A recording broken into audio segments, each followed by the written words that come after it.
আপনারা বন্যার্তদেরকে সাহায্য করতে চাচ্ছেন, কোন ওয়েবসাইটে গিয়ে কীভাবে সাহায্য করতে হবে আজকে আপনাদের দেখাবো। আসুন্ডা ফাউন্ডেশনে ওয়েবসাইটে গিয়ে আপনি আপনার কার্ড দিয়ে এবং কি আপনি বিকাশ, নগদ, রকেটের মাধ্যমে টাকা পেমেন্ট করতে পারবেন এবং কি সে বন্যার্তদের পাশে দাঁড়াতে পারবেন। চলুন দেখে আসি।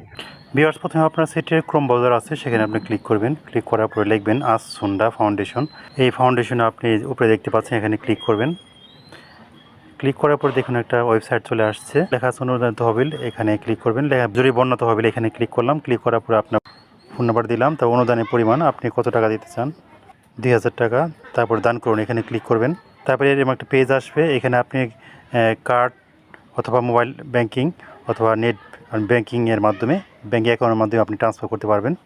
বিকাশের মাধ্যমে দিতে চাই তাহলে বিকাশ এই ওয়েবসাইটে দেখাবে, মোবাইল নাম্বার দেখাচ্ছে, এখানে আপনি কনফার্ম করলে আপনার টাকাটা চলে যাবে। এভাবে আপনি আপনার টাকা বন্যার্তদের ক্ষেত্রে দিয়ে সহযোগিতা করতে পারেন।